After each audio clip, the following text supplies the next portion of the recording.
Hello everybody, this is Brian Essick here from How To Automotive. Today I'm going to give you a little walkthrough step-by-step on how to change spark plugs on a 2002 Lexus ES300, the 3-liter engine. So we'll get started right away. Okay, the first thing we're going to do is remove the engine covers, and we're going to remove the air cleaner assembly and the strut tower brace that goes across from strut to strut here. Okay, the engine cover is held on with 3 5mm Allens here. So remove the 3 here, and then the cover pulls up from the back. To remove the strut tower braces, we're just going to take off the 2 14s on each side of the strut tower, and then this will lift off. Okay, next we're going to remove the air cleaner. So we're going to unplug our mass airflow sensor, take out our tins that hold it in here, unplug our vacuum lines. I don't worry too much about vacuum line routing, because under the hood there's a diagram that pretty much tells you exactly where every vacuum line in this car goes. So after that, we're going to take off the tins here and take off the hose for the PCV, which it actually just fell off. Interesting. And then on the back here, there's part of the EVAT system we're going to unplug to on the back of the air cleaner here. So we'll unplug the electrical connector and take the hose off. And after all that's loosened up and taken up, we'll remove the whole assembly. The vacuum lines on this side too. As you can see, they're marked already from the factory with the yellow tab, so you'll know exactly where to go back on the which. Real easy. And then you also have to take the EVAT purge line off the air cleaner. Just unplug it there. Now your whole assembly's out. So one of the tough things about this job is to get to the back spark plugs underneath this intake, so we got to take it off. So the next step, we're going to remove the throttle body and the throttle body spacer. So for accessibility, I took the bottom of the airbox out, and it's just 3 10mm bolts. And then right here, this snorkel goes through the thing. You popped it off, and it had a couple clips on the wiring harness. So I popped those off and took it out just for accessibility. Okay, now I took the 10mm bolts out of the throttle body. I leave it plugged in, everything. I don't unhook anything, because these are coolant lines, and if you take these off, you'll drain the coolant. You don't want to do that. There's no need to in this particular job. Next is to take the throttle body adapter off plate. So we're going to take the 12mm off around, a couple on the bottom, a couple on the side, one on the top, and we'll take that off. There's also a 12mm bolt right here that's on a brace that goes down to the bottom of the block. So we're going to take that bolt off too on the side, closest to the firewall.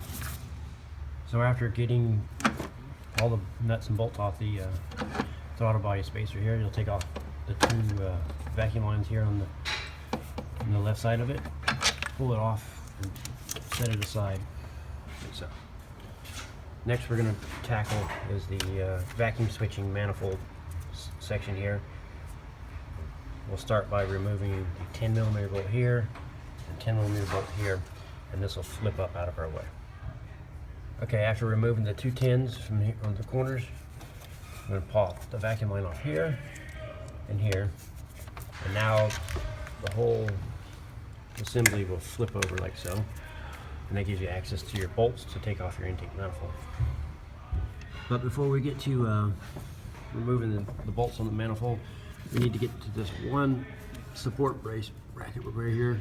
There's a 14mm bolt that comes in this way, so we need to get to that.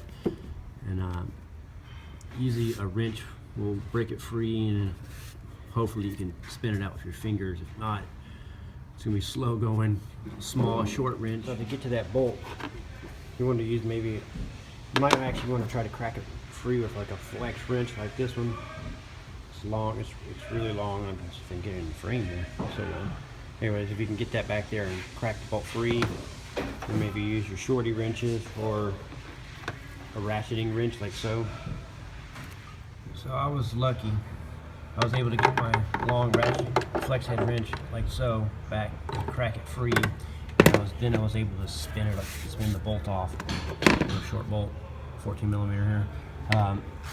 I was able to spin it off with my fingers. So now the bracket is free. Now we can take our bolts off the manifold here. So it's a 14 here and an Allen.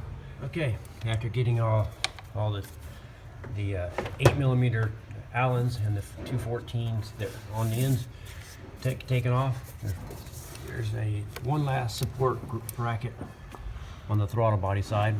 It's a 12mm bolt that I'm touching here. You'll take that off, and then it's pretty easy to get to the accesses. And then underneath the throttle body, the intake, not the throttle, but the intake here is the PCV. This is on the passenger side hose. So you'll have to take the little squeeze clamp off, like so, and then pop the hose off, and then the whole upper intake will come off. Okay, after getting all the bolts off, I tried to lift the intake out, and it wouldn't quite clear the cowling here. So what I got to do is I'm going to take the studs out here and here, and that'll give me just enough clearance to slide it out that way. So what I'm going to use is on the ends of the studs, they have a little Torx. So you'll need an 8mm female Torx socket like so. Put it on. So I'm going to use my little electric gun here and pull the studs out. Do that on both sides, and then the intake will finally lift out. So after removing the studs, as you can see, it came right out. Really easy. There's the PCV hose I was telling you about. It connects to the back of the valve cover. So before we put this back on, we'll obviously change the seals here. They're just rubber O-rings.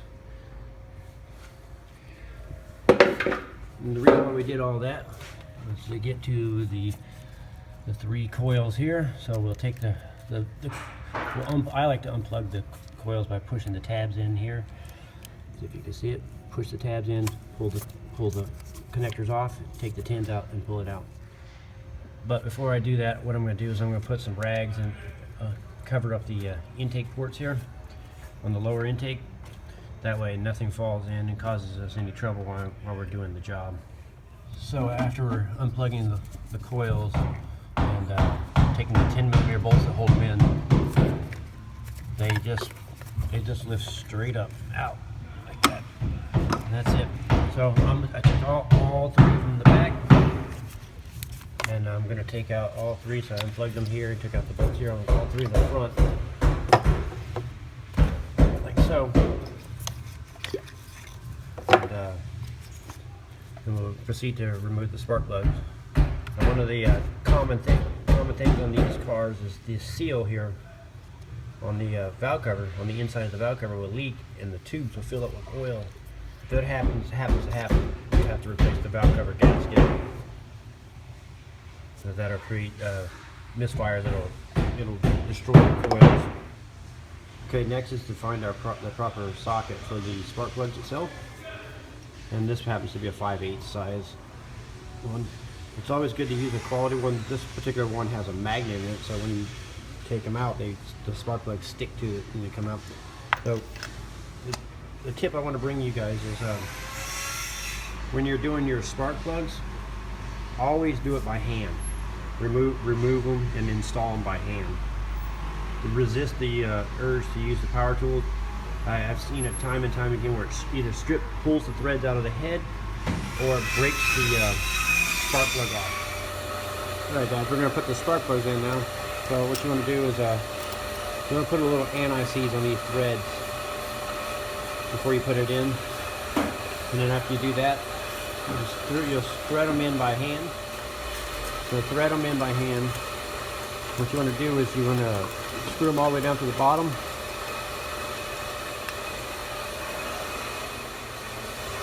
So they have a little aluminum crush washer on the bottom of the spark plug.